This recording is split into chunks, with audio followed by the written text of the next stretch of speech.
యెహోవా నీవు నీతిమంతుడవు, నీ న్యాయములు యథార్థములు. మరోసారి యెహోవా ప్రార్థన చేసుకున్నాం. పరిశుద్ధుడైన మా తండ్రి, శివాధిపతులైన మా దేవ, సర్వ సృష్టికి మూలమైన నా ప్రభువా, నా రక్షక, నిన్ను స్తుతించి మహిమపరుచుకుంటున్నాను. మానవ జాతి అంతయు, భూమి మీద చెదిరి ఉన్న సార్వత్రిక సంఘం అంతయు నేటి దినములో ఘనమైన రీతిగా నిన్ను ఆరాధిస్తుండగా అపాత్రులము అయోగ్యమైన మమ్ములను వ్యవహార పట్టణంలో ఎప్పుడోను ప్రార్థనా మందిరంలో జ్ఞాపకం చేసుకున్నందుకు నీకు స్తుతులు స్తోత్రం చెల్లించుకుంటున్నాను. దేవా, నీ కార్యాలు మా పక్షాన జ్ఞాపకం చేసుకొని నీ గంభీరమైన కార్యాలను స్మరణకు తెచ్చుకొని నిన్ను మహిమపరచుకోవటానికి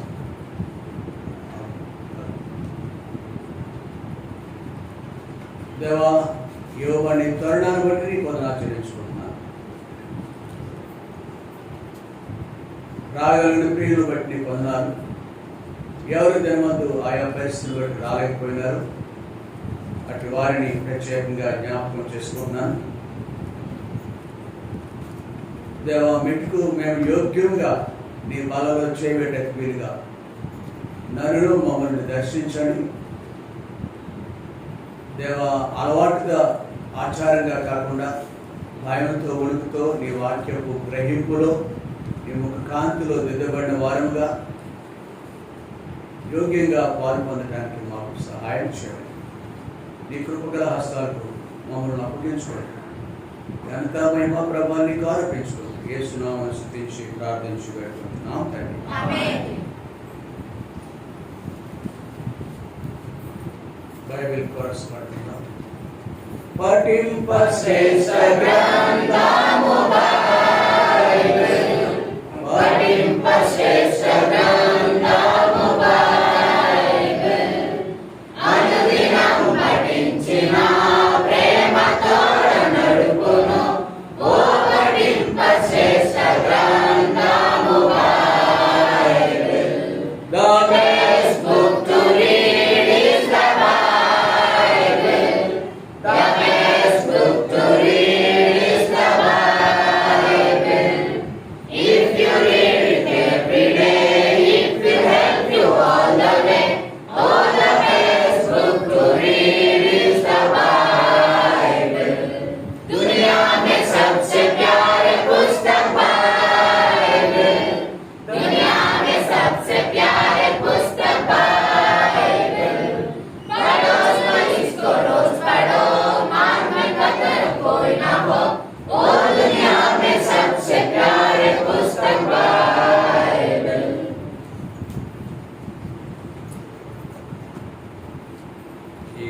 ఈ భాగంలో 119వ అధ్యాయంలో 137వ వచనంలో యెహోవా నీవు నీతిమంతుడవు. మన ప్రభు ఎవరు? ఆయన నీతిమంతుడు. పరిశుద్ధ లేఖనాలు లోకమంతటి గురించి సెలవిస్తున్నాయి. నీతిమంతుడు లేడు, ఒక్కడను లేడే. అదే సమయంలో నీతిమంతుడు ఆయన దేవుడు ఒక్కడే. దేవుళ్ళు లేరు, దేవుళ్ళు లేనే లేరు, ఒక్కడే దేవుడు. ఒకవేళ ఎవరైనా అలాగంటున్నా కానీ అవి కానివి, అపవిత్రమైనవి. ప్రభు ఒక్కడే నీతిమంతుడు మరియు యథార్థవంతుడు. యథార్థవంతుడు. ద్వితీయోపదేశకాండము 32వ అధ్యాయం. ద్వితీయోపదేశకాండము 32వ అధ్యాయం 4వ వచనం. ఆయన ఆశ్రయదుర్గముగా ఉన్నాడు. ఆయన కార్యం సంపూర్ణము. ఆయన చర్యలన్నీ న్యాయములు. ఆయన నిర్దోషై నమ్ముకొనదగిన దేవుడు. ఆయన నీతిపరుడు, యథార్థవంతుడు. చాలు.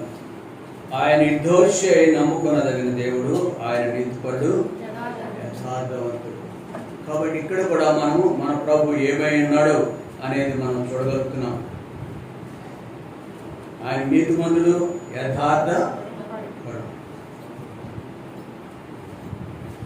ఈ ప్రభు మన పక్షాన ఏమై ఉన్నాడు అనేది ప్రకటన గ్రంథము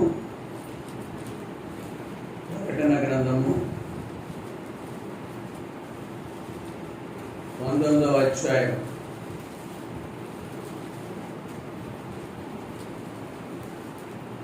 8వ వచనం. మరియు ఆమె ధరించుకొనుటకు ప్రకాశములను నిర్మలమైన సన్నపు నారబట్టలు ఆమెకు ఇయ్యబడెను. అవి పరిశుద్ధుల నీతి క్రియలు. చాలండి. ఆమె ధరించుకొనుటకు ప్రకాశములను నిర్మలమైన సన్నపు నారబట్టలు ఆమెకి ఇయ్యబడెను. అవి పరిశుద్ధుల నీతి క్రియలు. మన ప్రభు నీతివంతుడు, అది సహజం, అది నిజం, అది సత్యం, తిరిగిలేనిది. అయితే ఆ ప్రభు కృప ద్వారా ఆమె ధరించుకోవటానికి ప్రకాశంలో నిర్మలమైన సన్నపు నారబట్టలు ఆమెకు ఇవ్వబడింది. ఇవి పరిశుద్ధుల యొక్క ఎవరి గురించి రాయబడిందండి ఇక్కడ?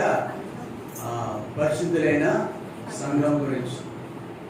ఎవరైతే యేసుక్రీస్తు రక్తం ద్వారా కడగబడి నీతిగా చేయబడ్డారో, సంఘంలో చేర్చబడ్డారో ఆ సంఘం గురించి. అది కూడా వారి యొక్క నీతి క్రియలు.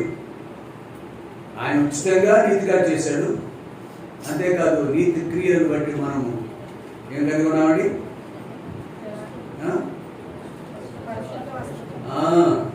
ప్రకాశములను నిర్మలమైన సన్నపు నారబట్టలు అని వస్త్రాలు మనం కలిగి ఉన్నాము. కాబట్టి ఎవరు ఈ వస్త్రాలు, ఈ అలంకరణ లేదో మనమంతా కూడా ప్రకటన గ్రంథంలో చెప్పండి రీతిగా 3వ అధ్యాయం 17వ వచనంలో నువ్వు దిగంబరమై ఉన్నావని, దిక్కుమాలుగా ఉన్నావు, వాడుగా ఉన్నావని. చదవన భాగం. నీవు దౌర్భాగ్యుడును, నీవు దిక్కుమాలిన వాడును, దరిద్రుడును, గుడ్డివాడును, దిగంబరిగా ఉన్న ఇన్ని విధాలుగా మనం ఒకప్పుడు ఉండగా ఆమె కూర్చోబెట్టండి కలిగాని.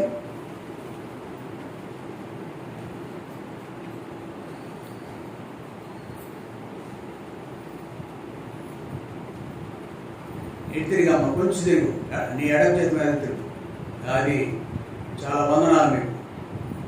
మంచి ఆయుష్కాలం ఇచ్చాడు మీకు, అనేకునికి లేని ధన్యత. నిజానికి మనము ఈ కోవకు చెందినవాడు. ప్రకటన గ్రంథంలో 3:17వ వచనంలో చెప్పబడిన రీతిగా నీవు ఒప్పుకున్నా ఒప్పుకోకపోయినా కానీ ప్రతి మనుషుడు, మానవ జాతి అంతే ఇదే కోవకు చెందిన వారిగా మనం ఉన్నాం. అయితే దేవుడు తన అత్యున్నతమైన కృప ద్వారా ఆమె ధరించుకొనుటకు ప్రకాశములను నిర్మలం అంటే పవిత్రములు అని అర్థం. ప్రశస్తమైన అని అర్థం. అవి సన్నపు, అది వెలగలవి అనుకోండి. అవి కేవలం ఆమె ఒక్కరే ధరించుకునే.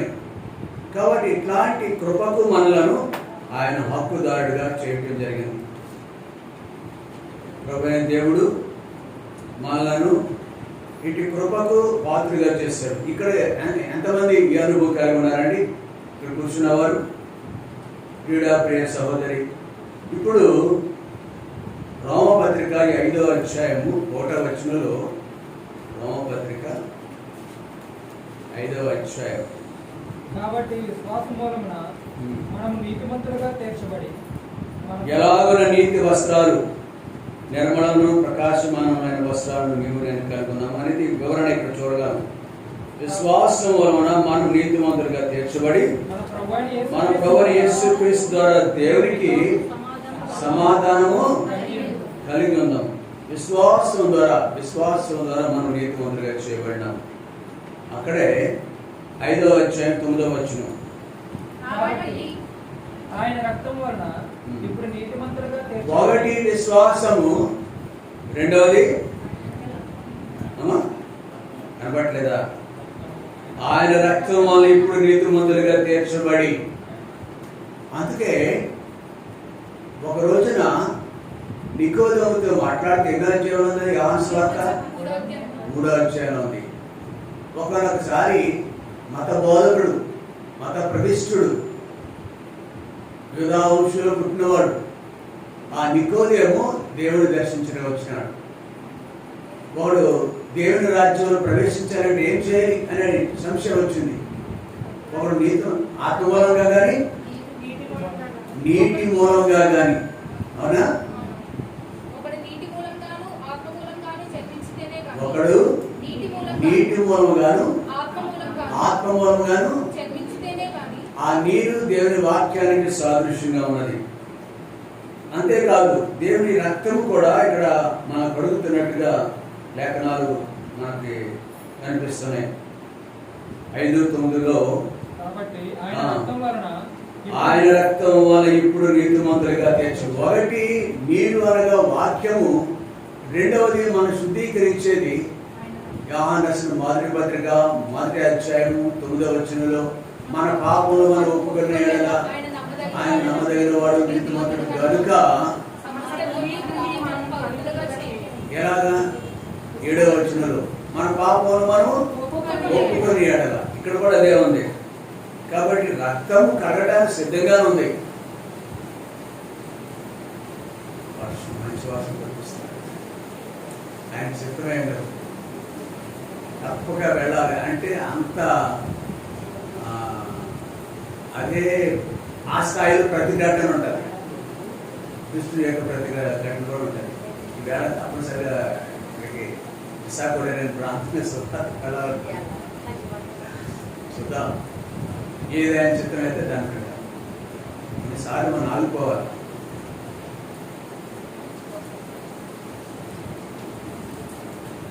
ఆయన జీపు అనే అరణ్యంలో దావీదు ఒకసారి సౌలు చేత తరమబడినప్పుడు వెళ్ళక్కర్లేదు కానీ తీయక్కర్లేదు కానీ జీపు అరణ్యంలో ఒంటరిగా ఇంటి మీద ఒంటిగా పిలుచుకోవాలని నివసిస్తున్నాడు దావీదు.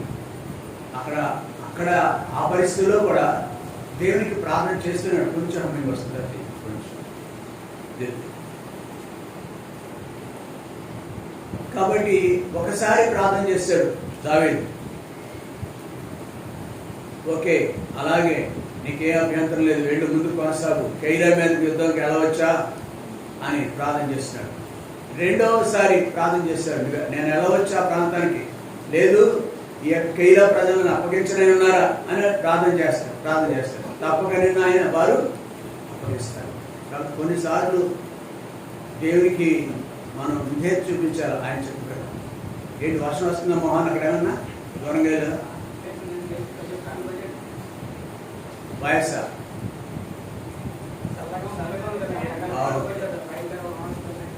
పైనుంచి ఏమైనా వర్షం కురుస్తుందేమో, పక్కన ఆపుకున్నాము.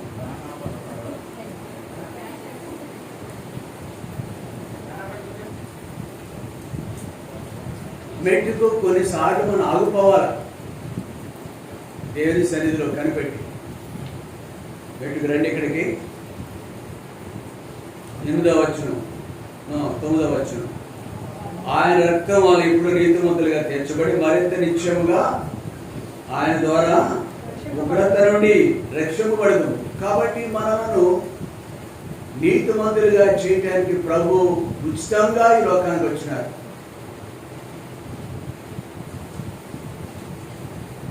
ఏ మంచి మనలో లేదు.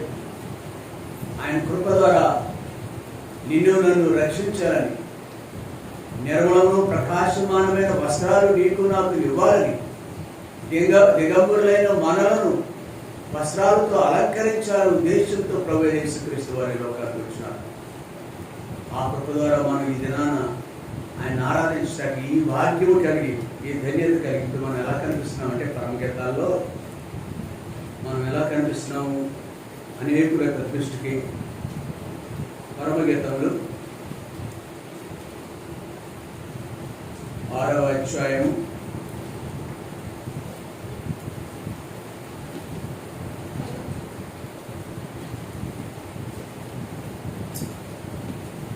10వ వచనం. సంచారాగము చూపట్టుచు చంద్రబింబమంత అందం కలదై, సూర్యుని అంత స్వచ్ఛమును కలరు కలదై, వ్యూహిత సైన్య సమభీకర రూపిణి వ్యూహిత సైన్య సమభేకర రూపిణియగు ఈమె ఎవరు? లోకం దృష్టికి, పరలోకంలో ఉన్న దేవదూతల దృష్టికి కూడా మనం ఇలాగ కనిపిస్తున్నాం. ఆయన నీతివంతుడు, యథార్థవంతుడు. ఆయన వల్ల మనం ఉండాలని ఉద్దేశించినాడు ప్రభు. అందుకని రోమపత్రిక 5వ అధ్యాయం 1వ వచనం ప్రకారం విశ్వాసం ద్వారా మనం నీతివంతులుగా చేశాడు. రోమపత్రిక 5వ అధ్యాయం 9వ వచనం ద్వారా ఆయన రక్తం ద్వారా మనం పరిశుద్ధులుగా చేసినాడు. ఇప్పుడు లోకమందరి దృష్టికి కూడా పరిశుద్ధుల యొక్క దృష్టికి పరిశుద్ధులు, దేవదూతల దృష్టికి సంఘం ఎలా కనిపిస్తుంది అంటే సంచారాగం చూపట్టుచు చంద్రబింబం అంత అందం గలదై, సూర్యుని అంత స్వచ్ఛమును కలలు గలదై, వ్యూహిత సైన్య సమభేకర రూపిణియగు ఈమె. ఎంత ధన్యత వచ్చిందని దేవుని పిల్లలకి. వ్యూహిత సైన్య సమభేకర రూపిణియగు ప్రియ సహోదరి, నీవు నేను ఒకప్పుడు దేవునికి దూరస్తులం, నిత్య నాశనానికి పరుగులు పెట్టేవారు. కానీ ఆయన కృపధార మనల్ని జ్ఞాపకం చేసుకున్నాడు. ఆయన రక్షించినాడు. నిర్మలంలో ప్రశస్తమైన వస్త్రాలు మనకి ఇచ్చినాడు. అటుపైన మన దృష్టికి మనము, పరలోకంలో ఉన్న దేవదూతుల దృష్టికి కూడా మనం ఇలాగునే కనిపిస్తున్నాం. కాబట్టి ఈ కృపకు పాత్రలు చేసిన దేవునికి మనం రుణస్థులమని ఒప్పుకోక తప్పదు. అంతేకాదు, ఇట్టి అనుభవం కలిగిన దేవుని పిల్లలైన మనము ఎలాగ జీవించాలి మనం అనేది లేఖనాల్లో రాయబడింది. తెస్సలోనికి రాసిన మొదటి పత్రిక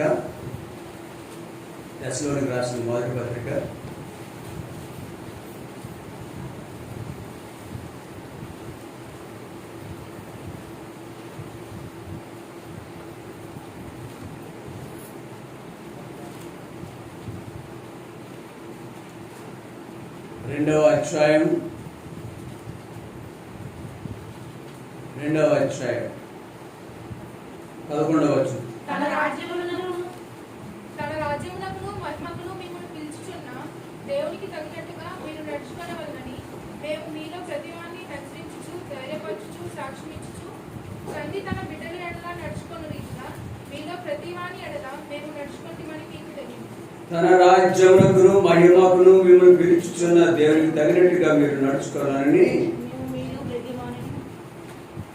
హెచ్చరించు, ప్రతి వారిని హెచ్చరించు, ధైర్యపరచు, సాక్ష్యం ఇచ్చుచున్నాం. ప్రియ సహోదరి, ఆయన ఉచిత కృప ద్వారా ప్రశస్త వస్త్రాలు, నిర్మలమైన వస్త్రాలు కలిగి ఉన్న మనము పరమగీతాలు 6వ అధ్యాయము 10వ వచనంలో చెప్పబడిన రీతిగా అంత ఉన్నతమైన స్థితి కలిగిన మనము ఇప్పుడు ఆయన యొక్క రాజ్యములకు మహిమలకు తగినట్టుగా మనం జీవించాలి. అలాగే జీవిస్తున్నామా? ఆయన రాజ్యానికి హక్కుదారులమని గ్రహింపు పొందామని మొదటి గ్రహింపు ఏంటంటే, మొదటి ధన్యత ఏంటంటే దేవుని పిల్లలుగా మార్చబడ్డాం. ఇది ఆశీర్వాదం, ధన్యత. దేవుని పిల్లలుగా చేయబడ్డాం. 119వ కీర్తన 137వ వచనం ప్రకారం, ద్వితీయోపదేశకాండం 32వ అధ్యాయం 4వ వచనం ప్రకారం. కాబట్టి ఆ కృపకు పాత్రలుగా చేసిన దేవుడు మనం ధన్యులుగా చేశాడు. రెండవది, సంఘం ఎదుట, లోకం ఎదుట కూడా మనం అత్యున్నతమైన స్థానం ఇచ్చినాడు. అది రెండవది. మూడవదిగా, మనము తన రాజ్యములకు మహిమలకు మనం పిలిచినాడు కాబట్టి ఆయన రాజ్యములకు హక్కుదారులు. భూమి మీద సాధారణంగా ప్రత్యేకతలు కలిగి ఉండాలని ఆశపడతాం మనం. ఇది ఎంత రాజకీయ నాయకులు మన చుట్టూ ఉంటారు. భూరాజ్య కార్యకలాపాలు జరుగుతూ ఉంటాయి. వార్డు మెంబర్ అంటారు, కౌన్సిలర్ అంటారు, కార్పొరేటర్ అంటారు, చైర్మన్ అంటారు. ఇట్లాంటివి అనేకమైన జరుగుతూ ఉంటాయి. ఇవన్నీ మనుషునికి ఆధిక్యతలు ఇచ్చేవన్నమాట. ఈ భౌతికమైనవి కొద్ది రోజులే, 3 నాళ్ళు ముచ్చట కిందే ఉంటాయి. కానీ యుగయుగాలు ఉండే మరొక రాజ్యం ఉంది. ఏ రాజ్యం అది? పరలోక రాజ్యం. ఏ రాజ్యం అది? దేవుని యొక్క రాజ్యం. ఆ రాజ్యాన్ని మనం పిలువబడ్డాం. యుగయుగాలు నేనుండి స్థలంలో మీరు ఉండులాగా అని యుగాలు ఉండే ఒక రాజ్యాన్ని మనం సిద్ధపరుస్తున్నాడు. ఆయన సిద్ధపరిచినాడు. ఆ రాజ్యానికి హక్కుదారులు కూడా ఆయన నీతివంతులుగా చేశాడు, యథార్థవంతులుగా చేశాడు. ప్రకాశమానమును నిర్మలమైన వస్త్రాలు మనకి అనుగ్రహించినాడు. లోకం దృష్టికి, మన దృష్టికి, పరిశుద్ధ దృష్టికి, పరలోక రాజ్యం దృష్టికి కూడా మనలను ఎంతో ఘనమైన రీతిగా పరమగీతలో 6:10 వచ్చిన ప్రకారం చేసినారు ఆయన. అయితే మనము దేవుని రాజ్యానికి సిద్ధపడాలి. తన రాజ్యమునకు తన రాజ్యమునకు మహిమకు పిలచిన, తన రాజ్యమునకు మహిమకు పిలచిన మన ప్రభువుకు తగినట్లు నడచెదము. తన రాజ్యములో మనము చేరెదము. మన ప్రభువుకు తగినట్లు నడచెదము. తన రాజ్యములో మనము చేరెదము. కాబట్టి ఇది నిరీక్షణ కలిగి ఆయన రాజ్యానికి హక్కుదారులుగా, భూమి మీద మనకి 10 సెంట్లకు కూడా 5 సెంట్లు కూడా హక్కుదారులుగా మనం లేకపోవచ్చు. మన నాన్నను బట్టి ఒక ఇల్లు మనకి లేకపోవచ్చు. రాజ్యం ఎలా వస్తుందండి? రాజ్యం అంటే ఏంటి? కొన్ని వేలాది లక్షలాది మంది ప్రజలు, సార్వభౌమాధికారం, విస్తారమైన భూభాగం. భారతదేశానికి ఒక రాజ్యం అంటారు. భారతదేశానికి సార్వభౌమాధికారం ఉంది, అధికారం ఉంటుంది. ఇలా ఉన్న రాజ్యం అంటే సువిశాలమైనది. చిన్న వీటికే మనం ఇక్కడ హక్కుదారులు కాదు, చిన్న చిన్న వాటికే అర్హత లేని వారికి ఉంటాం. కానీ దేవుడు తన రాజ్యంలో రాజ్య పాలకులుగా చేయాలని ఆశపడుతున్నాడు. మనం తన రాజ్యములకు మహిమలకు మనల్ని పిలిచిన దేవుడు. కాబట్టి మనం ఏమంటారు? దేవునికి జీవిస్తున్నామా? అనుదిన జీవితం మనకు అలాగా ఉందా, లేక వేరేగా ఉన్నామా? తన రాజ్యానికి, తన మహిమకు తగిన రీతిగా జీవించగలుగుతున్నాము మనం. లూకాసు వార్త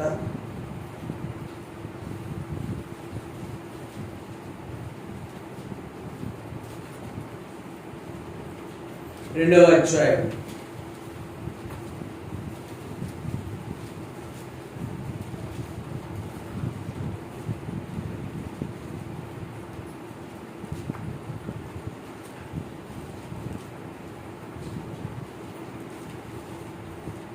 36వ వచనం, 36 చదువుకుందాం. మరియు ఆషేరు గోత్రికురాలును పనూయేలు కుమార్తెయునైన అన్నా అను ఒక ప్రవక్తి ఉండెను. ఆమె కన్యత్వం మొదలుకొని 7 ఏళ్లు పెరుగుడుతో సంతానము చేసి బహు కాలము గడిచినదై 84 సంవత్సరములు విధవరాలై ఉండి దేవాలయము విడవక ఉపవాస ప్రార్థనలతో రేయింబగళ్ళు సేవ చేయుచుండెను. ఆమె కూడా ఆగడిలోనే లోపలికి వచ్చి దేవుని కొనియాడి యెరూషలేములో విమోచన కొరకు కనిపెట్టుచున్న వారందరితోనూ ఆయనను గురించి మాట్లాడుచుండెను. చాలండి. 38వ వచనంలో ఆమె కూడా ఆగడిలోనే లోపలికి వచ్చి దేవుని కొనియాడి యెరూషలేములో విమోచన కొరకు. విమోచకుడు ఒక ఆయన రానయ్యన్నాడు, లోకరక్షకుడు రానయ్యన్నాడు, పాపుల రక్షకుడు రానయ్యన్నాడు. కొన్ని వేల సంవత్సరాల నుంచి, బహుశా భూమి పుట్టినప్పటి నుంచి ఏమో ఈయన గురించి ప్రవచనం వచ్చిన ఆ గడియ మొదలుకొని యేసుప్రభు రానయ్యన్నాడు. ఒకనాడు ఆయన వస్తాడని ఎదురు చూసినారు. అట్టి వారిలో అనేకులు ఉండవచ్చు. ఇక్కడ 2వ అధ్యాయంలో కొందరు గురించి రాయబడింది. వారిలో ఒక ఈమె నిజానికి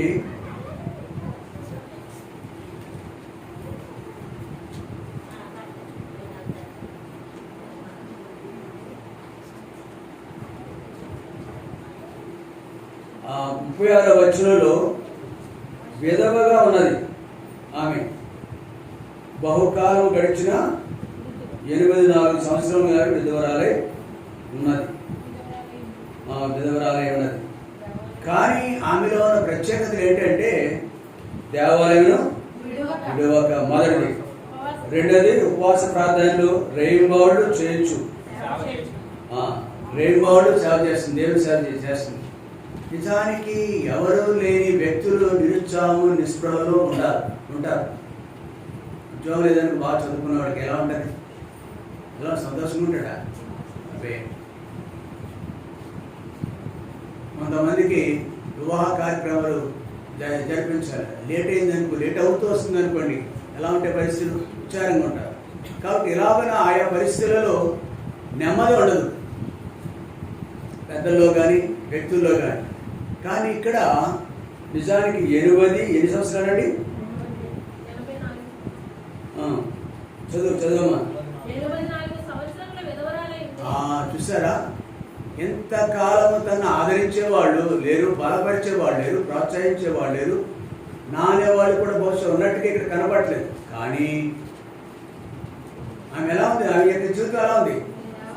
తన రాజ్యమునకు పిలిచిన దేవుని యొక్క మీదే దృష్టి ఉంది. 1 దేవాలయం యొక్క, 2 ఉపవాస ప్రార్థనలు చేసే రేయింబావుళ్ళు దేవుని మందిరాన్ని అంటుపెట్టుకున్నది. 3వది 4వది విమోచకుని కొరకు విమోచకుడు, ఒక విమోచకుడు రానే ఉన్నాడు, పాపుల రక్షకుడు రానే ఉన్నాడు. ఆయన వరకు దృష్టి, 3 అనుభవం. దేవుని రాజ్యమునకు సిద్ధపడే వ్యక్తులు ఇవి మనకు కలిగి ఉండాలని. ఒకనాడు ఆ స్త్రీలో చూసాం కదా, మనం అన్న అనే స్త్రీలో చూసాం కదా, ఆశీర్ గోత్రికురాలు. ఒకనాడు ఆమె, ఈనాడు సంఘంలో ఉన్న మనలో కూడా ధన్యత కలిగి ఉన్న మనం, యేసు ప్రభుని కలిగి నీతిమంతులుగా కలిగి అయిన మనము, యథార్థవంతులుగా చేయబడిన మనము. అందుకే అబ్రహాం అన్నాడు ఒకనాడు, 17వ అధ్యాయం చూడండి, ఆదికాండము 17వ అధ్యాయం. అబ్రాము 99 ఏళ్ల వాడైనప్పుడు యెహోవా అతనికి ప్రత్యక్షమై, నేను సర్వశక్తి గల దేవుడును, నా సన్నిధిలో నడుచుచు నిర్ధారితుడై ఉండును. కాబట్టి ఎలా ఉండాలి, ఎలా జీవించాలని దేవుడు కోరుకుంటాడు మనల్ని. ఇది కావాలి మనకి. అబ్రహాములో ఆనాడు ఒకనాడు దేవుడు ఎక్స్పెక్ట్ చేసింది అదే. మన జీవితాల్లో కూడా యథార్థత కలిగి ఉండాలి. ఆయన యథార్థవంతుడు, నో డౌట్ అట్ ఆల్. ఆయన నీతివంతుడు, యథార్థవంతుడు. మనం కూడా అలానే జీవింప బద్దులుగా ఉంటున్నాం. ఈ కోవు చెందినది ఆశ్చర్య గోత్రికురాలు. కాబట్టి దేవుని రాజ్యమునకు ఎదురు చూసే వారిలో ఈ గుణ లక్షణాలు కలిగి ఉండాలని మనకు జ్ఞాపకం చేస్తుంది. లోకాసువార్త 2వ అధ్యాయం 29 నుంచి 32వ వచనం వరకు ఉన్న సత్యం. ఇప్పుడు నీ మాట చెప్పున సమాధానంతో నీ దాసుని పోలిస్తున్నావు. అన్ని జనులకు నిన్ను ఇక్కడ కూడా మరొక వ్యక్తి ఉంటాడండి. దేవుని రాజ్యములకు మహిమలకు సిద్ధపడే వారిలో ఉండవలసిన 29వ వచనం నుండి, అన్ని జనులకు నిన్ను బయలుపరచుటకు వెలుగుగాను, నీ ప్రజలైన ఇశ్రాయేలుకు మహిమగాను, నీవు సకల ప్రజలుగా సిద్ధపరిచిన నీ రక్షణ నేను కనులారా చూచితిని. యోసేపును ఆయన తల్లి ఆయన గురించి చెప్పబడిన మాటలను విని ఆశ్చర్యపడి, చాలా 29, 32 సరిపోతుంది. నాదా ఇప్పుడు నీ మాట చొప్పున సమాధానంతో నీ దాసుని అన్య జనులకు నేను బయలుపరచుటకును, నీ ప్రజలైన ఇశ్రాయేలుకు మహిమగాను, నీవు సకల ప్రజల యొక్క సిద్ధపరిచిన నీ రక్షణ నేను కనులారా చూచితిని. ఆయన రక్షకుడు అనేది చూస్తున్నాడు. ఎవరి వ్యక్తి పేరేంటి? సిమియోను. ఎక్కడున్నాడు? 25వ వచనం చదవండి అక్కడి నుంచి. యెరూషలేమునందు సిమియోను ఒక మనుషుడు ఉండెను. అతడు నీతిపరుడును నీతిమంతుడును భక్తిపరుడై ఉండి ఇశ్రాయేలు ఎవరెత్తునండి? ప్రభు నమ్మిన మనమే. అతడు నీతిమంతుడు, అవునా, భక్తిపరుడై ఉండి ఇశ్రాయేలు యొక్క ఆదరణ కొరకు కనిపెట్టువాడు. ఆమె కనిపెడుతుంది, విమోచకుడు కొరకు కనిపెడుతుంది. అవునమ్మా, దేవుని ప్రజలు అంటే మనలో ఈ గుణలక్షణ కనిపెడాలి. తన రాజ్యములకు తన మహిమకు పిలువబడిన మనం ప్రత్యేకంగా ఇవి కలిగి ఉండాలి. నీవు ఈ కోవకు చెందినవాడు. లోకంలో ఉంటాం, కుటుంబాల్లో ఉంటాం, సంసారాలు చేసుకుంటూ ఉంటాం, భార్య భర్త పిల్లలు, ఉద్యోగాలు, వ్యాపారాలు, వ్యాపకాలు ఎన్నైనా కలిగి ఉండవచ్చు. కానీ మన దృష్టి ఎక్కడ ఉండాలి అమ్మా? విశ్వాసకర్తయు కొనసాగం చేసుకునే దృశ్యమైనవి అనిత్యములను, అదృశ్యమైనవి నిత్యములని ఆ దృక్పథం కావాలి. నీకును మిగిలిన వారికి తేడా ఏంటండి? సముద్యోగి కావచ్చు, ఒకే స్థాయి కలిగి ఉండవచ్చు, ఒకే విధంగా మాట్లాడుకోవచ్చు, కలిసి జీవించవచ్చు, ఒకే రూమ్లో ఉండవచ్చు. కానీ నీకు అతనికి ఎంత వ్యత్యాసం ఉంటుందో తెలుసా? క్రియలోను ఆదివారం వస్తే ఎక్కడికి వెళ్ళాలి? మరో లోకస్తులు ఉంటాడు, నువ్వు ఉంటావు రూమ్లో. ఇద్దరు అభిరుచులు ఎలా ఉంటాయి తెలుసా? నువ్వెవరు అనేది తెలియదు. ఏసు ఎవరు అనేది నువ్వు మన బ్రతుకులో తెలుసుంటే నువ్వెవరు అనేది తెలుస్తుంది మిగిలిన వాడికి. అతని యొక్క దృష్టి దృశ్యమైన వాటి మీద ఉంటుంది. ఒక రూమ్లో ఇద్దరు కలిసి ఉన్నారనుకోండి, ఆయా సమయాల్లో ఎవరేంటో తెలుస్తూ ఉంటుంది. అంతవరకు మనం కలిసే ఉంటాం. ఒకవేళ బైబిల్ పట్టుకుని ఉండకపోవచ్చు 24 గంటలు.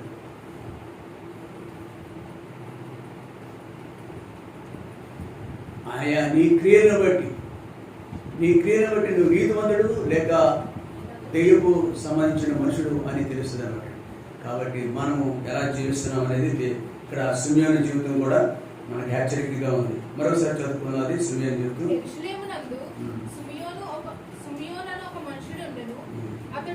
అతడు నీతిమంతుడును భక్తిపరుడైండి ఇశ్రాయేలు యొక్క ఆదరణ కొరకు ప్రియ సహోదరి, ఈ 3 అంతరాలు అక్కడ కూడా చూసిన 3 అంతరాలు ఆశ్చర్య పత్రికరాలు అన్నాలో చూసాను. ఇక్కడ కూడా మనం ఇట్లాంటి మరి జీవితం కలిగి ఉండాలని మనకి జ్ఞాపకం చేయబడింది. మర్చిపోవద్దు.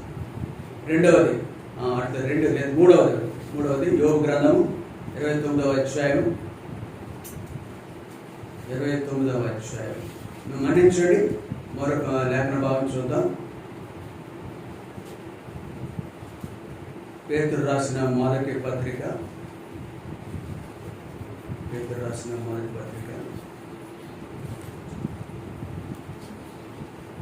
5వ అధ్యాయం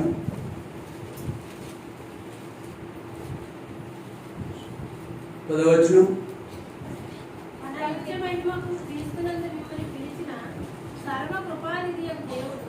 కొంచెము కాలం మీరు శ్రమపడిన పిమ్మట తానే మిమ్మల్ని పూర్ణులుగా చేసి స్థిరపరచి బలపరచు. చాలమ్మా. తన నిత్య మహిమకు క్రీస్తునందు మిమ్మల్ని పిలిచిన దేవుడు ఇక్కడ మనకు కనిపిస్తున్నాడు. సర్వకృపానిధియగు దేవుడు. తన రాజ్యములకు మహిమకని రాయబడి నిత్యమైన మహిమని రాయబడింది.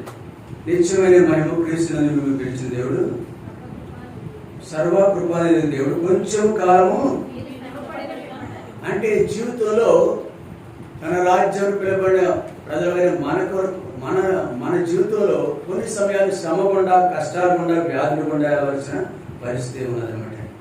కాబట్టి ఎలాంటి పరిస్థితులు గుండా వెళుతున్నప్పటికీ మనం చూడండి 4వ అధ్యాయం. ఇక్కడే పేతురు రాసిన పత్రిక మొదటి 4వ అధ్యాయం 1వ వచనం. క్రీస్తు శరీరమందు శ్రమపడిన కనుక మీరు అట్టి మనసును. శ్రమ అనేది చీకటి రాత్రులు ఎంత సహజమో ఒక రోజులో ఉంటాయి ఉండవా? చీకటి సంతోషం, పగల సంతోషం అన్నమాట. పగల సంతోషం ఉంటాయి. కాబట్టి చీకటి ఎంత సహజమో దినములో అదే రీతిగా కష్టం కూడా, నష్టం కూడా, వ్యాధి, బాధ, నిందలు, అవమానాలు కూడా మన జీవితంలో ఒక భాగంగా ఉంటాయి.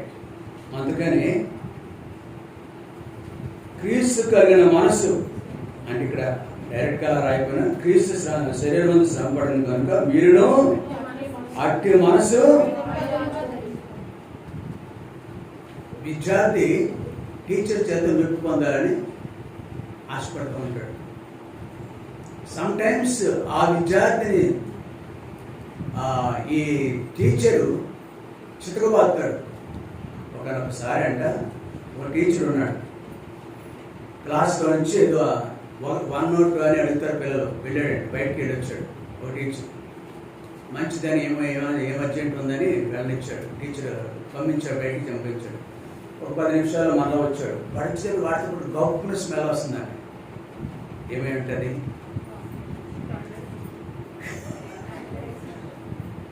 దేనిది ఇలాగా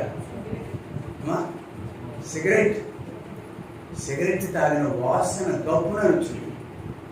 ఊరి ఎంత గొప్పవాడు అయిపోయావా? అడేనైతో ఎంతో ఎంత గొప్పవాడు నువ్వు. శ్రమ అంటే మనం ఆలోచిస్తున్నాం. ఇక్కడ క్రీస్తు కలిగిన మనసు అంటే ఆలోచిస్తున్నాం. నొప్పి తగలకూడదు, ఎవరికి మనకి గాయం అవ్వకూడదు, నింద ఉండకూడదు, అవమానం ఉండకూడదు. అయితే ఆ విద్యార్థినికి ఇదే సమయం అనుకున్న టీచర్ ఒంగోబెట్టి కొట్టిన దెబ్బ కొట్టకుండా మరో స్థలంలో వీపంతా కూడా మోత, విమానం మోత అన్నమాట. బాబోయ్ ఇంకెప్పుడు తాగనండి మాస్టర్, ఇంకెప్పుడు వెళ్ళండి దీప కార్యక్రమం నేను చెప్పాను. వీడ టీచర్ యొక్క మెప్పు అంత అవసరం, అదే సమయం టీచర్ యొక్క శిక్ష కూడా. ఎలిమెంటరీ స్కూల్లో లెక్కలు రాని విద్యార్థులు నేను అప్పుడు అనమాట 5వ తరగతి వరకు. ఏ సబ్జెక్ట్ అయినా సరే, లెక్కలనే కాదు, మధ్యాహ్నం పూట లెక్కలు ఉంటాయి అనుకోండి, మ్యాథ్స్ చెప్తూ ఉంటారు ఎలిమెంటరీ స్కూల్లో పురాతన కాలంలో. అయితే హిందీ సబ్జెక్ట్ చెప్పవచ్చు. మిగిలిన సబ్జెక్టులో మంచిగా చదివినంత మాత్రాన అండ్ కొన్ని సబ్జెక్టులో మంచిగా చదివినంత మాత్రం మిగిలిన సబ్జెక్టులు కూడా చదవాలి కదా వద్దా? అన్ని సబ్జెక్టులో మంచిగా చదవాలి. ఎప్పుడైతే వెనకబడిపోతూ ఉంటామో ఆ పల్లెటూరులో ఈత చెట్లు ఉంటాయి. అరే ఈత కమ్మ కోసుకురారనేవారు మాస్టర్, 2-3 దగ్గర పెట్టుకునేవాడు. ఒకడికి ఒక కమ్మ సరిపోయింది. ఈత కమ్మలు అంటాం కదా, మట్టలు ఆకులు తీసేసారు, చెత్త అయిపోయింది, రక్తం వచ్చేసి ఎవరు దెబ్బలు తిన్నారో ఆ విద్యార్థి ఉన్నతగా చదువుకున్నాడు, మంచి ఉద్యోగాలు చేస్తున్నారు. నాకు తెలుసు అలాంటి వాడు. ఉన్నత స్థాయికి వెళ్ళిన వాడు కూడా దెబ్బలు తిన్నవాడే, శ్రమ పడినవాడే. విద్యార్థి టీచర్ యొక్క శ్రమను అనుభవించినవాడు, శిక్షణ అనుభవించినాడు. కాబట్టి ఇక్కడ రాయబడిన మాట ఏంటంటే, క్రీస్తు శరీరం మందు శ్రమ పడింది కనుక మీరిని అంటే మనసు. ఇక్కడే రాయబడింది 10వ వచనంలో, తన నిత్య మహిమకు. అక్కడ 5వ అధ్యాయం, తన నిత్య మహిమకు క్రీస్తునందు మిమ్మల్ని పిలిచిన సర్వ కృపానిధి దేవుడు కొంచెము కాలము మీరు శ్రమపడిన పిమ్మట తానే మిమ్మల్ని పూర్ణులుగా చేసి స్థిరపరిచి బలపరచును. కాబట్టి ప్రియుడా ప్రియ సహోదరి, మనం దేవుని కొరకు సమ్ టైమ్స్ శ్రమ పడవలసిన అవసరత ఉందని లేఖనాలు జ్ఞాపకం చేసిన మర్చిపోవద్దు. తన మహిమకును ఒకనొక రోజున ఆ మహిమగా రాజ్యంలో, దేవుని రాజ్యంలో నీవు నేను హక్కుదాడిగా ఉండాలంటే భూమి మీద తన తరఫీదు కూడా వెళ్ళాలి, తను ఉద్దేశించిన మార్గం కూడా వెళ్ళాలి, తను అనుమతించిన శిక్ష కూడా, వ్యాధి కూడా మనం వెళ్ళాలి. అప్పుడే దేవుడు మనకి తగినంత ఆశీర్వాదాలు అనుగ్రహించేవాడు ఉంటాడు. కాబట్టి మర్చిపోవద్దు. యోబు యొక్క జీవితంలో చూడండి, యోబు గ్రంథం 1వ అధ్యాయం 8వ వచనం, దానికి వెళ్ళకపోవడం యోబు గ్రంథం 29వ అధ్యాయం 14వ వచనం. నేను నీతిని వస్త్రముగా ధరించుకొని ఉంటుంది కనుక అది నాకు ధరించు. చూసారా, యోబు అంటున్నాడు, యోబు సాక్ష్యం ఇస్తున్నాడండి, నేను నీతిని వస్త్రముగా. ఎవరైతే దేవుని ద్వారా నీతిమంతులైనారో, ఆ ధన్యత కలిగి ఉన్నారో, ఎవరైతే దేవుని రాజ్యములకు మహిమకు పిలువబడి సిద్ధపడే వ్యక్తులుగా ఉన్నారో, అట్టి వారి యొక్క సాక్ష్యం ఎలా ఉండాలి? యోబు సాక్ష్యం ఇస్తున్నాడు. ఈ హింసలు టెలింగ్ టు ది అదర్స్ అన్నమాట. ఏమంటున్నాడండి? నేను నీతిని చెప్పగలమా? మనం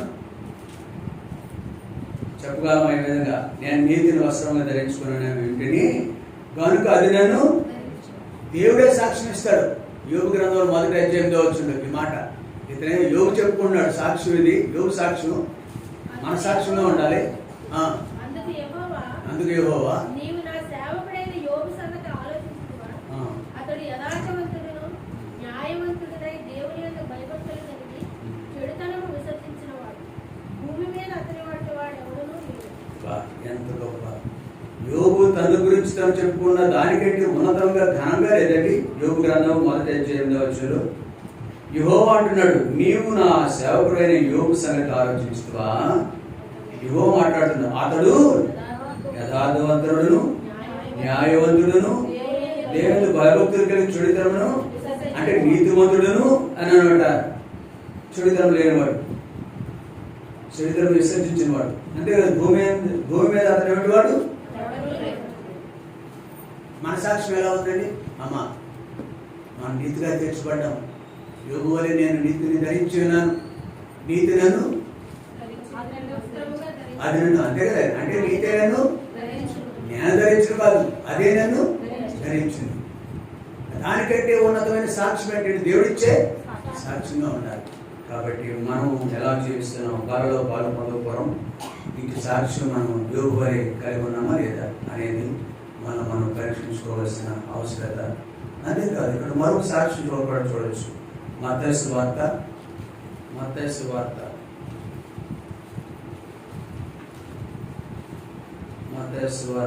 3వ అధ్యాయం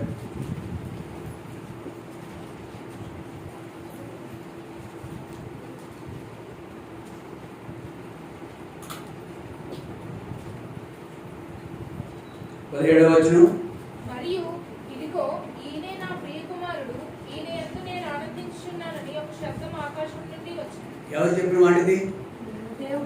దేవుడు. ఎవరు చెప్తాడు? దేవాది దేవుని యొక్క కుమారుడైన యేసుక్రీస్తు గురించి. మరి నీ గురించి చెప్పగలడా? ఇక్కడ కూర్చున్న మనము బలలో పాల్పొందే మన గురించి, యోగు గురించి సాక్షించిన దేవుడు తన కుమారుడైన ప్రియ కుమారుడైన యేసుక్రీస్తు సశరీరుడుగా భూమి మీద ఉన్నప్పుడు బాప్తిసం తీసుకున్న సమయంలో ఇతను నా ప్రియ కుమారుడు, ఇతని నేను ప్రియ సహోదరి. చాలా ముఖ్యం మన జీవితంలో. తన రాజ్యంలో తన మహిమకు పిలువబడిన వ్యక్తుల్లో తప్పక కనిపించారు. ఈ సాక్ష్యం ఉందా మనకి? దేవుడు తన కుమారుడు యేసుక్రీస్తు ఇచ్చిన సాక్ష్యం వలె ఉండాలని, యోగు గురించి దేవుడు ఇచ్చిన సాక్ష్యం వలె మన సాక్ష్యం ఉండాలని లేఖనాలు మనకి జ్ఞాపకం చేసి చివరిగా మరో పాట చూసుకుని ముగించుకుందాం. మనం 29వ అధ్యాయం 12వ వచనం. యోగు గ్రంథము 29వ అధ్యాయం 12వ వచనం. ఏలయనగా మొరపెట్టిన దీనులను తండ్రి లేని వారిని, సహాయం లేని వారిని నేను విడిపించాను. నశించుటకు సిద్ధమై ఉన్న వారి దీవెన నా మీదకి వచ్చింది. విధవరాండ్ర హృదయమును సంతోషపెట్టితిని. చూడండి 12వ వచనంలో మొరపెట్టిన దీనులను, తండ్రి లేని వారిని, సహాయం చేయలేని వారిని, 3 రకాలైన వ్యక్తులు యోగు దగ్గరికి వచ్చేవారటండి. ఒకరు మొరపెట్టేవారు, రెండవది తండ్రి లేనివారు, మూడవది సహాయం లేనివారు. వీళ్ళందరినీ నేను న్యాయం తీర్చే వ్యక్తిగా ఉన్నాను, మేలు చేసే వ్యక్తిగా ఉన్నాను. మనం బ్రతకడం కాదు, మనం ఇతరుల కొరకు ఏమైనా చేయగలుగుతున్నావా? యోగు వరి ఏమైనా చేయగలుగుతున్నావా? యోగు అంటున్నాడు ఇక్కడ, అమ్మా నేను మొరపెట్టిన దీనులను, ఒకటి తండ్రి లేని వారిని, సహాయం లేని వారిని నేను విడిపించిందని. అంతేకాదు 13వ వచనంలో కూడా నశించుటకు సిద్ధమైన వారిని దీవెన వచ్చాను. కారణం ఏంటి?